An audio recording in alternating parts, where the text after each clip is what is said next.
He had been waiting in the cafe for nearly 20 minutes, his fingers drumming lightly on the table. Outside, the rain painted streaks down the glass, blurring the busy streets of Toronto. Ethan Carter, a well-known fashion photographer, was used to punctuality, glamour, and perfection. He had arranged this meeting with a model he was supposed to shoot for an upcoming charity campaign. When the door chimed and a woman stepped in, shaking the rain from her coat, he barely glanced up, until she walked toward him. Her hair was slightly messy from the weather, her jeans looked worn, and her sneakers had clearly seen better days. She smiled shyly as she approached, holding her tote bag close. "Hi," she said softly. "You must be Ethan." Ethan blinked, confused. Yeah, and you are." "Clara," she replied. "You said to meet here." He frowned slightly. "Wait, you're not the model." She laughed gently, brushing a strand of hair from her cheek. "No, I'm just me." Her words carried a warmth that softened the air between them. Ethan blinked, a bit embarrassed. "Sorry, you don't really look like the kind of person who usually shows up for these things." "I get that a lot," she said, her eyes glimmering with something calm yet deep. "I volunteer at the shelter your foundation supports. The manager said you were looking for someone real to feature in your campaign. So, here I am." Ethan straightened in his seat.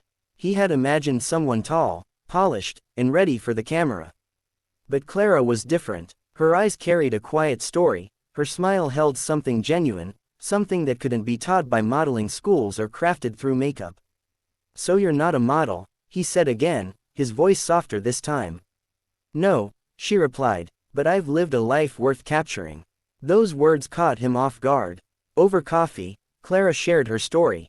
She grew up in a small town outside Ontario. She had once dreamed of studying art, but life had other plans.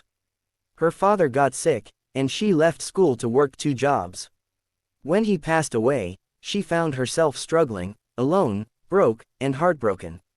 For a while, she lived out of her car. But one day, a woman from a local shelter found her sleeping near a church, offered her food, and helped her rebuild her life. Now, years later, Clara worked at that same shelter, helping others find hope again. Ethan listened, his usual confidence replaced by silence. The cafe noise faded around them. He had spent years chasing perfection through lenses, adjusting light, and airbrushing flaws, but this woman sitting before him, with tired eyes and an open heart, was more beautiful than anyone he'd ever photographed. "You know," he finally said, "the campaign is about real people overcoming struggle. And honestly, I can't imagine anyone better for it." Clara laughed, shaking her head. "Ethan, I'm not photogenic. I don't even like having my picture taken." "That's exactly why it'll work," he said. "Because it's not about looking perfect. It's about showing the world that kindness, resilience, and strength are beautiful too." The photo shoot happened a few days later. It wasn't in a studio. Ethan insisted on shooting near the shelter, surrounded by the people Clara helped every day. She wore no makeup, just her regular clothes. Her laughter echoed as she played with a little boy from the shelter garden, her eyes shining under the soft afternoon light. When Ethan looked through the lens, something changed in him. Each click of the camera felt less like work and more like truth. No retouching needed, no filters, just life as it was, raw, imperfect, yet deeply human. When the campaign launched weeks later, it went viral. The photos of Clara and the shelter kids touched hearts across Canada. People didn't just see beauty, they felt it. Messages poured in from strangers who said the images reminded them of their own struggles and how kindness had saved them.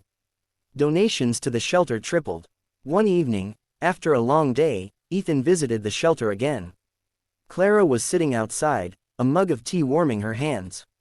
The golden sunset brushed her face, and for a moment, he just watched her quietly. "You changed my view of beauty," he said softly. She smiled, looking up at him. "No, Ethan, you just started seeing it where it's always been." He sat beside her, watching as kids laughed in the yard. The air felt peaceful. It wasn't a grand ending, no romance, no dramatic music, just 2 people who had crossed paths and helped each other see life a little differently. Sometimes, Ethan thought later, the most beautiful people in the world aren't the ones who walk on runways or fill glossy pages. They're the ones who've been broken, rebuilt themselves, and still choose to smile.